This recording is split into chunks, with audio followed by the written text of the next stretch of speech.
اعوذ باللہ من الشیطان الرجیم بسم اللہ الرحمن الرحیم۔ آج کے درس میں ہم انشاءاللہ سورۃ الاحزاب کی آیت نمبر 12 سے 17 تک پڑھیں گے، اور آج کے درس میں منافقین کا تذکرہ ہو رہا ہے کہ غزوہ احزاب کے موقع پر منافقین کیا سوچ رہے تھے اور وہ کیا ان کا طرز عمل تھا۔ ارشاد باری تعالیٰ ہے وَإِذْ يَقُولُ الْمُنَافِقُونَ، اور جب منافق کہہ رہے تھے وَالَّذِينَ فِي قُلُوبِهِم مَرَضٌ، اور وہ لوگ جن کے دل میں روگ تھا، مَا وَعَدْنَا اللَّهُ وَرَسُولُهُ إِلَّا غَرُورًا، کہ نہیں وعدہ کیا تھا ہم سے اللہ اور اس کے رسول نے مگر دھوکے کا۔ یعنی منافقین لوگوں میں پھوٹ ڈالنے کے لیے یہ چیز بار بار کہہ رہے تھے کہ اللہ اور اس کے رسول نے جو ہم سے وعدہ کیا تھا وہ جھوٹا تھا، معاذ اللہ استغفر اللہ۔ اللہ اور اس کے رسول نے جو وعدے کیے تھے وہ محض فریب نکلے، ہمیں تو انہوں نے سبز باغ دکھا کر مروا دیا۔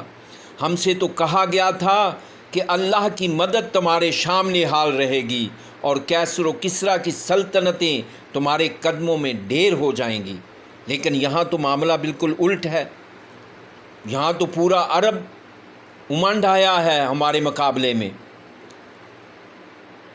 وَإِذْ قَالَتْ طَائِفَةٌ مِّنْهُمْ، اور جب ان میں سے ایک گروہ کہہ رہا تھا یا اہل یثرب، اے اہل یثرب، لا مقام لکم، یہاں تمہارے ٹھہرنے کی جگہ نہیں، فرجعوا، لوٹ آؤ۔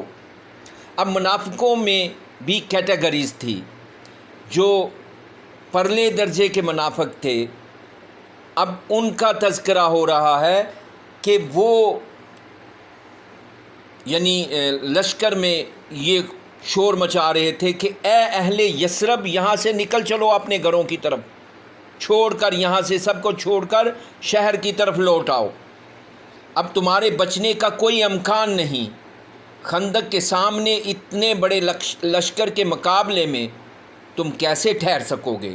چنانچہ تم اپنی جانیں بچانے کی فکر کرو اور شہر کی طرف پلٹ چلو۔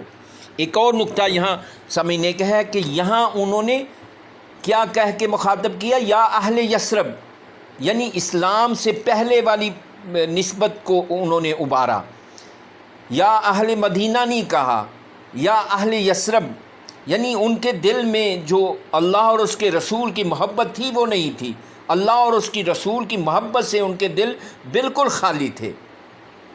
وَيَسْتَأْذَنُ فَرِيقٌ مِّنْهُمْ، اور ان میں سے ایک گروہ نبی کریم صلی اللہ علیہ وسلم سے اجازت طلب کر رہا تھا۔ یعنی ایک گروہ تو بغیر اجازت کے وہ بھاگنے کے چکروں میں تھے اور لوگوں کو بھی کہہ رہے تھے کہ اے اہل یثرب، یہاں سے نکل چلو، شہر کی طرف دوڑ چلو، اور لشکر کے سامنے تم مقابلہ نہیں کر سکتے۔ لیکن دوسرا گروہ اس سے کم درجے کا تھا منافقت میں، اور وہ کیا کر رہا تھا کہ نبی کریم صلی اللہ علیہ وسلم سے اجازت طلب کر رہا تھا، اور بہانہ کیا بنا رہے تھے، یقولون، اور وہ کہہ رہے تھے ان بیوتنا عورتن، ہمارے گھر غیر محفوظ ہیں، ہمارے گھر جو ہیں وہ بالکل غیر محفوظ ہیں۔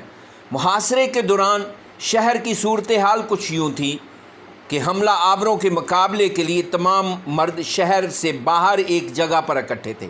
یعنی سارے مدینے کے لوگ جو مرد تھے وہ دشمن کے مقابلے میں خندق والی جگہ پر اکٹھے تھے۔ رسول اللہ صلی اللہ علیہ وسلم نے عورتوں اور بچوں کی حفاظت کا یہ انتظام فرمایا تھا کہ انہیں مدینہ کے وسطی علاقے میں ایک بڑی حویلی کے اندر جمع کر کے وہاں پہرے وغیرہ کا بندوبست کر دیا تھا۔ جب بنو قریظہ کی طرف سے عہد شکنی کی خبریں آئیں تو اس یہودی قبیلے کی طرف سے عورتوں اور بچوں پر حملے کا خدشہ پیدا ہو گیا۔ اس صورتحال میں منافقین بار بار آ کر رسول اللہ صلی اللہ علیہ وسلم سے اس بہانے واپس اپنے گھروں کو جانے کی اجازت مانگتے تھے کہ اب ان کے گھر غیر محفوظ ہو گئے ہیں اور ان کے اہل و عیال کی جانوں کو شدید خطرہ ہے۔ اللہ فرماتا ہے وَمَا هِيَ بِعَوْرَةٍ، حالانکہ وہ غیر محفوظ نہیں تھے اللہ اور اس کے رسول کی طرف سے ان کے اہل و عیال کی حفاظت کا مناسب بندوبست کیا گیا تھا، اور بظاہر انہیں کوئی خطرہ درپیش نہیں تھا۔ ان کا مقصد کیا تھا؟ ان یریدون، نہیں وہ چاہتے تھے، الا فرارا، مگر فرار، یعنی وہ ان کے اجازت طلب کرنے کا یہ مقصد تھا کہ کسی نہ کسی بہانے سے اس جنگ سے فرار کی جائے، یہاں سے نکلا جائے۔ ان کی ایسی باتوں کی اصلیت کچھ نہیں تھی، اصل میں وہ جنگ سے بھاگنے کے بہانے تلاش کر رہے تھے۔ وَلَوْ دُخِلَتْ عَلَيْهِمْ مِنْ أَقْطَارِهَا، اور اگر کہیں ان پر دشمن داخل ہو جاتا، من اقطارها، ان کے اطراف سے، یعنی مدینے کے اطراف سے اگر دشمن ان پر داخل ہو جاتا، ثم سئلوا، پھر ان سے سوال کیا جاتا، ان سے کہا جاتا، الفتنہ، تو فتنے کا، لآتوها، تو وہ آ جاتے۔ فتنے سے مراد یہاں ارتداد ہے، یعنی مسلمانوں کے مقابلے خلاف جنگ لڑنے کے لیے اگر انہیں کہا جاتا تو یہ فوراً تیار ہو جاتے۔ وما تلبسوا بها الا یسیرا، اور اس میں بالکل توقف نہ کرتے، الا یسیرا، مگر تھوڑا سا، یعنی جب ان سے اس فتنے کا سوال کیا جاتا کہ تم اسلام سے مرتد ہو کر نبی کریم صلی اللہ علیہ وسلم کے مقابلے میں ہمارے ساتھ جنگ کرو، تو یہ فوراً تیار ہو جاتے، ذرا بھی نہ توقف کرتے، الا یسیرا، مگر تھوڑا سا، یعنی وہ بات سنتے اور فوراً ان پر عمل کرتے، چونکہ ایمان ابھی ان کے دلوں میں راسخ ہوا ہی نہیں تھا، اس لیے جو ہی انہیں ایمان کے دعوے سے پھیرنے کا موقع ملتا، وہ فوراً ہی اللہ اور اس کے رسول سے بری الذمہ ہونے کا اعلان کر دیتے۔ وَلَقَدْ كَانُوا عَهْدُ اللَّهِ مِنْ قَبْلُ لَا يَوَلُّونَ الْأَدْبَارَ۔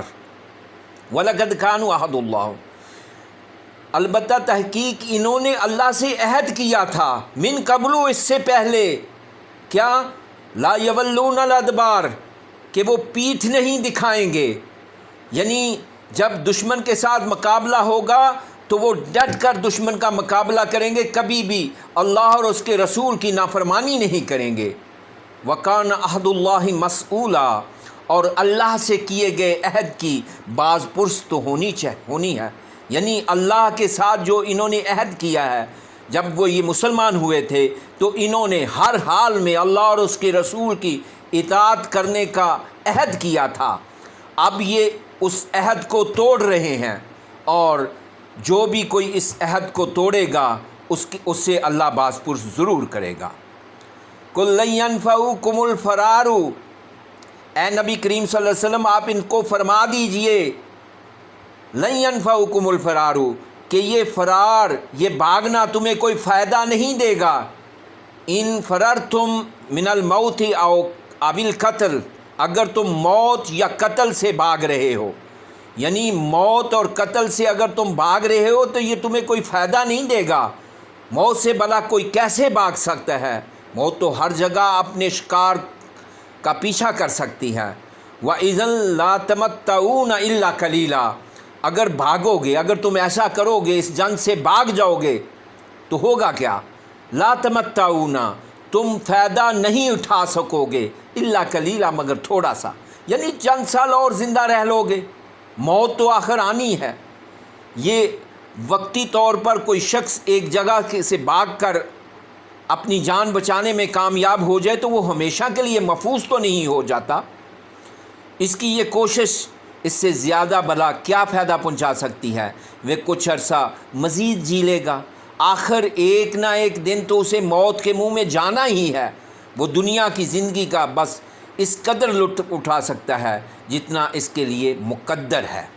کل من ذا الذی یعصمکم من اللہ، کل اے محبوب آپ فرما دیجئے، من ذا الذی، کون ہے، یعصمکم من اللہ، جو اللہ کے مقابلے میں تمہیں بچا سکتا ہے، ان اراد بکم السوء، اگر اللہ تمہارے لیے کوئی برائی کا ارادہ کر لے، او اراد بکم رحمہ، یا پھر وہ کوئی رحمت کا فیصلہ کر لے، یعنی کوئی انسان، کوئی فرشتہ، کوئی بھی چیز اللہ کے ارادے کے مقابلے میں تمہاری کوئی مدد نہیں کر سکتا، تمہیں کوئی نہیں بچا سکتا۔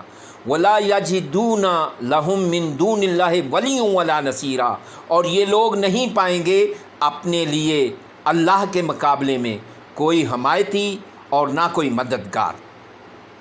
یعنی اگر اللہ کسی کو برائی یا رحمت کا فیصلہ کر دیتا ہے تو پھر کائنات میں کوئی ہستی ایسی نہیں جو اللہ کے ارادے کو تبدیل کر دے، اور ایسی حالت میں سوائے اللہ کے وہ کسی کو حمایتی یا مددگار نہیں پائیں گے۔